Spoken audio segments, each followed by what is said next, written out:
Assalamualaikum warahmatullahi wabarakatuh. Selamat pagi semua. Perkenalkan, nama saya Bella Tahera, NIM 152180022. Yang saya hormati Ibu Eni Enda Puji Astuti selaku dosen mata kuliah Metode Penelitian Bisnis dan teman-teman yang saya banggakan. Jadi, di sini saya akan mempresentasikan materi tentang tinjauan pustaka. Tinjauan pustaka itu ada kajian teori dan kajian empiris, dan juga saya akan menjelaskan materi tentang teori, konsep, variabel, indikator, dan item. Baik, yang pertama itu tinjauan pustaka. Tinjauan pustaka adalah proses langkah demi langkah yang melibatkan identifikasi terbitan dan pekerjaan yang tidak diterbitkan dari sumber data sekunder tentang topik yang menarik. Evaluasi pekerjaan ini terkait dengan masalah dan dokumentasi pekerjaan tersebut. Sedangkan telaah pustaka merupakan penyelidikan, kajian, pemeriksaan, penelitian bahan kepustakaan. Sebutan lain dari telaah pustaka yang sering sekali digunakan oleh para peneliti itu yaitu kajian pustaka. Jadi, dapat kita simpulkan bahwa tinjauan pustaka dan telaah pustaka merupakan satu kesatuan yang sama yang memiliki tujuan penelitian untuk mengetahui apakah para peneliti lain telah menemukan jawaban terhadap pertanyaan-pertanyaan penelitian yang akan dirumuskan. Selanjutnya, sebelum melakukan penelitian, kita harus memilih topik lain atau menyempurnakan hasil penelitian yang telah ada sehingga topik tersebut menjadi lebih spesifik. Jadi di dalam suatu tinjauan pustaka atau telaah pustaka penting adanya kajian teori dan kajian empirik, di mana kajian teori merupakan teori yang dipergunakan untuk mendasari penelitian, teori juga yang menunjukkan hubungan antar variabel dari suatu penelitian. Selanjutnya itu kajian empiris. Penelitian terdahulu yang mendasari penelitian ini variabel yang digunakan dalam suatu penelitian sesuai dengan variabel yang digunakan. Dalam jurnal, tiap hubungan yang terbentuk didasarkan pada minimal 2 jurnal. Sebaiknya menggunakan jurnal internasional yang bagus atau jurnal yang bereputasi. Selanjutnya, tinjauan pustaka atau telaah pustaka dilakukan melalui beberapa tahapan, yaitu yang pertama, mengidentifikasi berbagai sumber pustaka, yang kedua, melakukan seleksi artikel, yang ketiga, pemaparan telaah pustaka, dan yang keempat, menelaah peran pustaka dalam membangun suatu teori. Sini saya akan menjelaskan satu persatu. Yang pertama itu ada mengidentifikasi berbagai sumber pustaka. Merupakan pustaka dapat bersumber dari literatur yang dipublikasikan maupun literatur yang tidak dipublikasikan yang menurut yang berkaitan dengan topik yang menjadi perhatian. Yang kedua itu ada melakukan seleksi artikel, yang dimana saat menentukan jenis artikel yang digunakan sebagai bahan telaah pustaka, selain aspek kekinian atau yang sedang hangat dibicarakan dari artikel tersebut, kita juga harus mempertimbangkan aspek relevansinya dengan topik atau masalah yang sedang diteliti. Selanjutnya, tahapan yang ketiga itu pemaparan telaah pustaka. Fungsi telaah pustaka sendiri adalah sebagai fondasi untuk menyusun masalah penelitian dan menyusun hipotesis.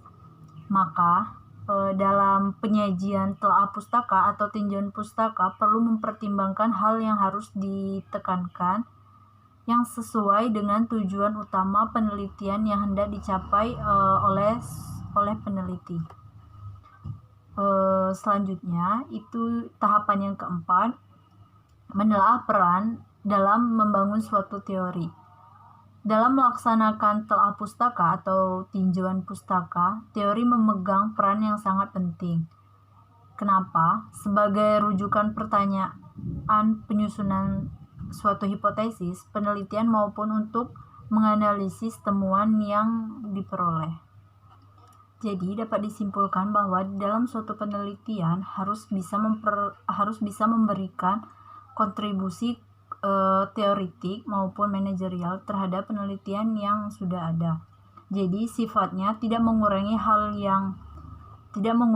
yang sama, akan tetapi menambahkan aspek-aspek baru yang belum diteliti oleh orang lain. Jadi selanjutnya saya akan menjelaskan teori di dalam suatu penelitian. Teori adalah seperangkat konstruksi atau konsep, definisi, dan proposisi yang berfungsi untuk melihat fenomena secara sistematik. Melalui spesifikasi hubungan antara variabel, sehingga dapat berguna untuk menjelaskan dan meramalkan fenomena. Teori juga memberi kontribusi terhadap penelitian, yaitu teori dapat menghubungkan penemuan-penemuan yang tampak berbeda ke dalam keseluruhan dan memperjelas proses-proses di dalamnya. Teori dapat memberikan penjelasan terhadap hubungan-hubungan yang diamati dalam suatu penelitian. Tujuan dengan adanya teori di suatu penelitian yaitu untuk menjelaskan gejala dengan memerinci hubungan antara satu variabel dengan variabel yang lainnya, dan bagaimana bentuk hubungan itu sehingga bisa membuat ramalan dari variabel tertentu ke variabel lainnya. Selanjutnya, membedakan 3 macam teori menurut Marx 1963. Ketiga teori ini berhubungan dengan data empiris. Dapat dibedakan antara lain, yang pertama itu ada teori yang deduktif, yang kedua teori yang induktif, yang ketiga teori yang fungsional. Sini saya akan menjelaskan satu persatu. Yang pertama itu teori yang deduktif. Teori yang memberikan keterangan yang dimulai dari suatu perkiraan atau pikiran spekulatif tertentu ke arah data yang akan diterangkan. Yang kedua itu teori yang induktif, yaitu cara menerangkan dari data ke arah teori dalam bentuk ekstrim. Titik pandang yang positivistik ini dijumpai pada kaum behavioris. Yang ketiga itu ada teori yang fungsional, di mana teori fungsional ini tampak suatu interaksi pengaruh antara data dan perkiraan teoritis. Data yang mempengaruhi pembentukan teori dan pembentukan teori kembali mempengaruhi data. Jadi, berdasarkan 3 pandangan tersebut dapat disimpulkan bahwa teori dipandang sebagai yang pertama itu teori menunjuk pada sekelompok hukum yang tersusun secara logis. Selanjutnya, suatu teori juga dapat merupakan suatu rangkuman tertulis mengenai suatu kelompok hukum yang diperoleh secara empiris dalam suatu bidang tertentu. Selanjutnya, suatu teori juga dapat merujuk pada suatu cara menerangkan yang mengeneralisasi,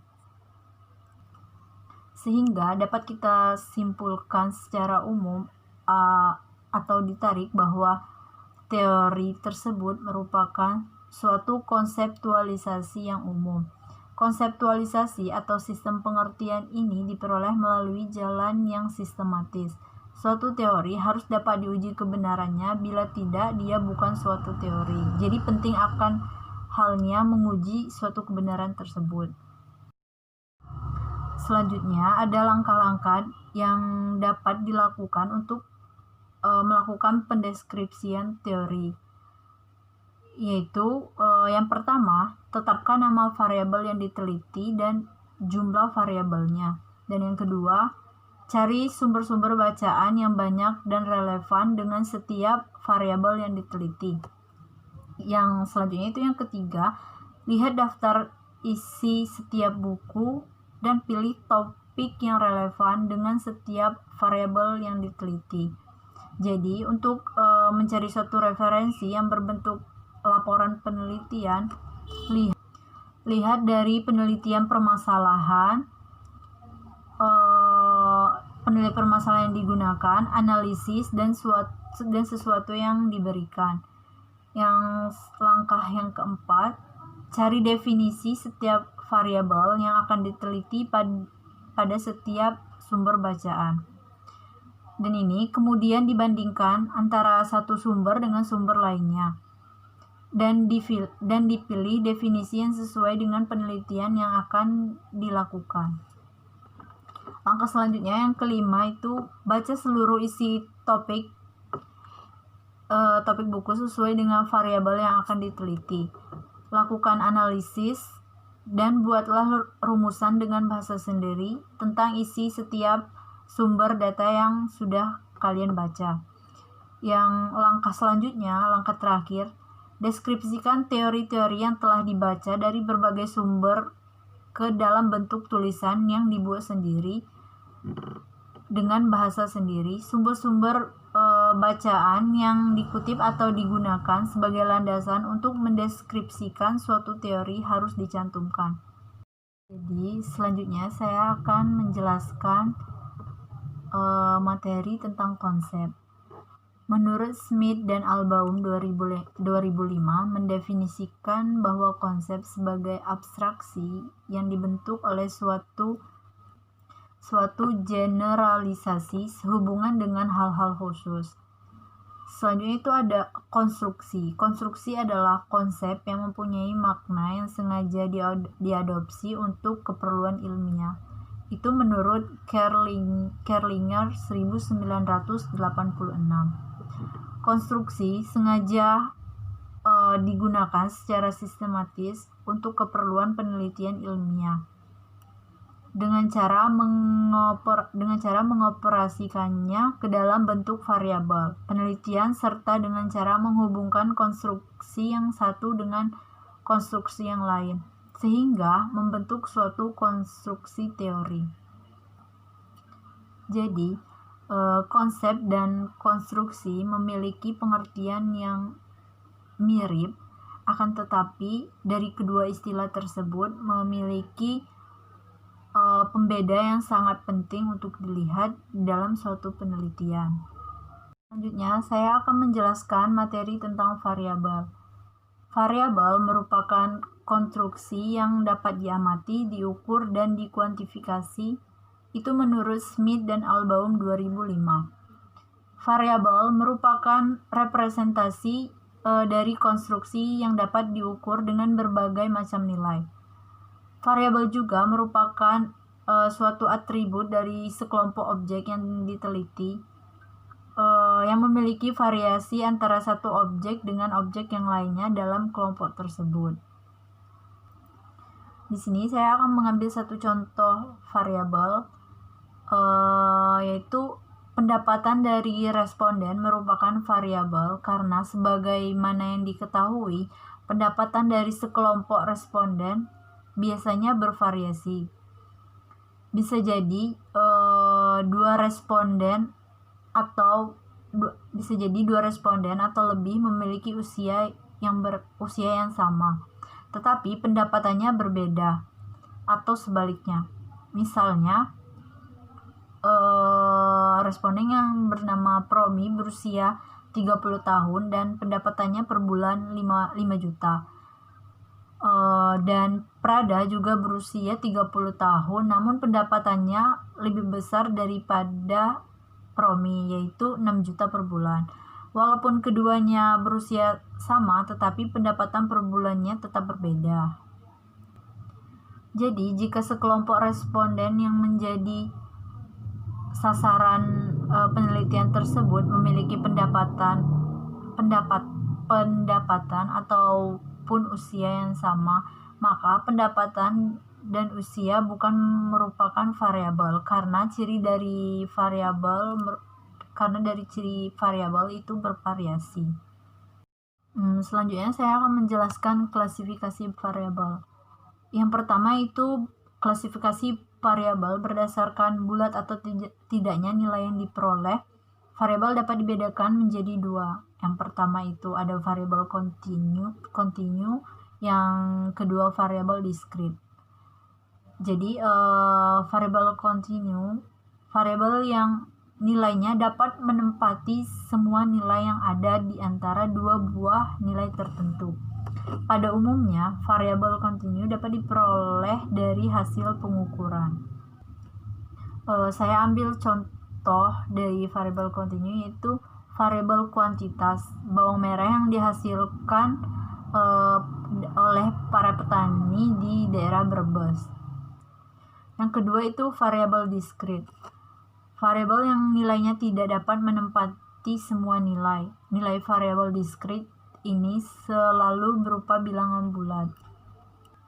Yang kedua itu klasifikasi variabel berdasarkan kemampuan nilai yang diperoleh untuk diamati secara langsung atau tidak. Variabel dapat dibedakan menjadi dua, yaitu variabel teramati dan variabel laten. Variabel teramati merupakan variabel yang dapat diukur dan atau dapat diamati secara langsung. Contohnya itu variabel tarif menginap di hotel. Yang kedua itu variabel laten, variabel yang tidak dapat diukur dan atau diamati secara langsung.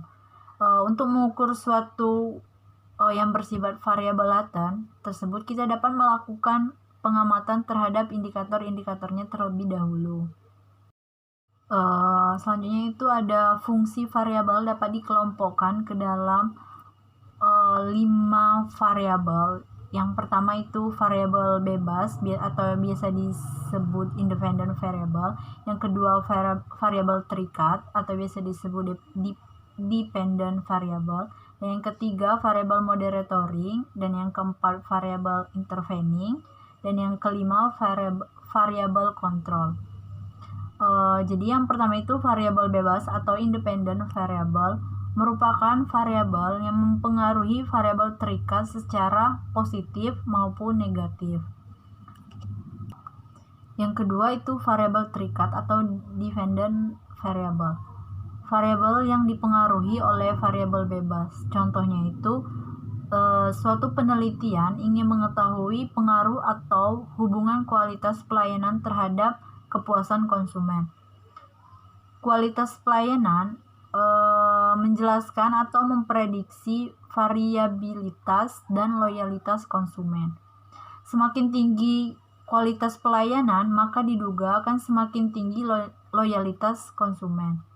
Oleh karena itu, kualitas pelayanan merupakan variabel bebas dan kepuasan merupakan variabel terikat. Selanjutnya itu ada variabel moderatoring, di mana variabel yang mempengaruhi hubungan-hubungan antara variabel bebas dan variabel terikat.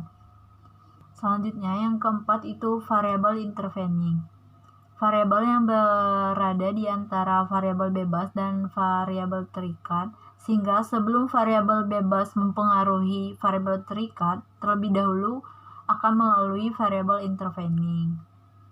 Dan fungsi yang terakhir itu variabel control, variabel yang dapat dikendalikan oleh peneliti sehingga pengaruh variabel bebas terhadap variabel terikat tidak dipengaruhi oleh faktor luar yang tidak diteliti. Contohnya itu jenis makanan atau minuman yang boleh dikonsumsi pada saat seseorang sedang menjalani diet ketat. Selanjutnya itu ada observasi pengamatan terhadap variabel-variabel dibedakan menjadi dua, yaitu yang pertama pengamatan utama, yang kedua pengamatan selintas. Yang pertama itu pengamatan utama. Pengamatan utama dilakukan terhadap variabel yang datanya akan dianalisis. Yang pengamatan kedua itu pengamatan selintas dilakukan terhadap variabel yang datanya tidak dimaksudkan untuk dianalisis. Pada umumnya, data pengamatan selintas menggambarkan keadaan lingkungan atau observasi atau lokasi dilakukannya suatu observasi.